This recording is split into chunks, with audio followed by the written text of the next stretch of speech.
ओम श्री भगवत वासुदेवाय नमः। राधे राधे, जय श्री कृष्णा।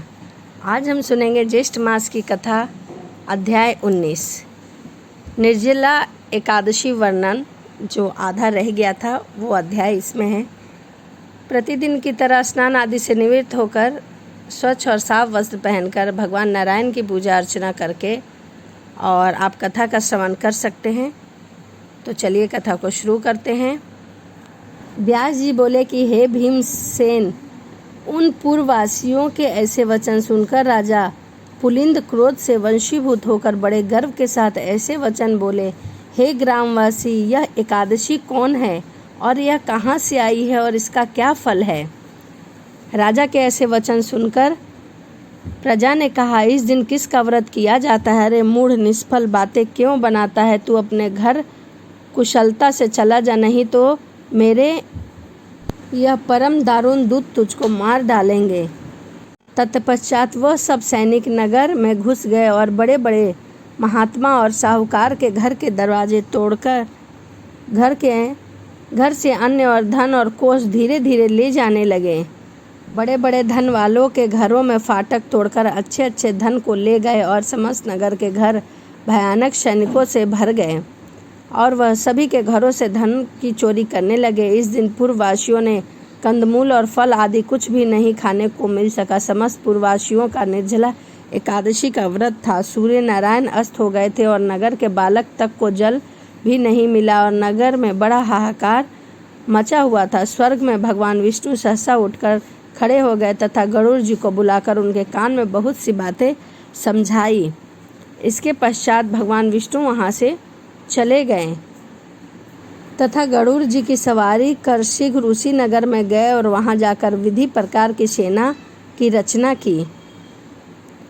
उन सेना के सैनिक, जिनमें किसी के 3 नेत्र, 3 मुख, 7 जीवा, 4 पैर, महान अद्भुत बड़े बड़े दांतों वाले और राक्षस रूप के सैनिक थे, उन सभी की उसी प्रकार से रचना की। 3 सर, 2 मुख और 10 मुख, 6 मुख, 5 मुख, हाथी के समान मुख, हाथी के समान स्वरूप, सिंह के जैसी आकृति वाले महान भयानक नरसिंह के समान तेजस्वी मंत्रियों की रचना की।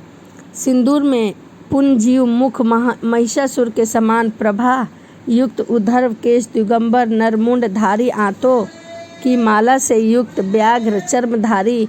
इससे पहले ऐसी सेना कभी नहीं और कहीं नहीं देखी थी। ऐसी सेना को सर्वव्यापक प्रभु विष्णु भगवान ने आज्ञा दी कि राज्य में अधम रचाने वाले राजा पुलंगिक की सेना सहित मेरी आज्ञा से सूर्य उदय से पूर्व ही खूब अच्छी तरह से उनका नाश कर दो। भगवान विष्णु की आज्ञा को सिरोधर पर वह भगवान विष्णु के सैनिक दल शत्रु सैनिक में घुस गए और सहस्त्र प्रहार और वध करने वाले लोगों को मारा और कोलाहल मच गया। कुछ खड्ग से, कुछ खटवास से मारे गए तथा अग्र को कुछ लोग भक्ष कर गए और वीर लोग भाग गए।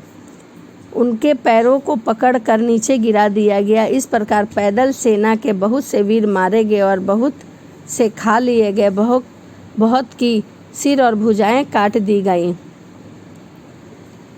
रथी, घुड़सवार, घोड़ा आदि अत्यंत दांतों में चूर्ण कर दिए गए। शिविर में आग लगाकर भस्म कर दिया गया और उसका बड़ा प्रकाश हुआ और बहुत ही भगदड़ मच गई। इस प्रकाश को देखकर सब लोग बड़ा विस्मय हुआ और कहने लगे कि तुम लोग कौन हो और कहाँ से आए हो। हम लोगों ने ऐसे वीरों को कहीं भी नहीं देखा है। अतः उनको मनुष्य न समझ कर उस सैनिक भागने लगे। सैनिकों को भागता देखकर विष्णु सैनिक ने उनका पीछा कर उन्हें मार डाला। इस प्रकार पुलंदित के राजा सैनिकों को मार गिराया।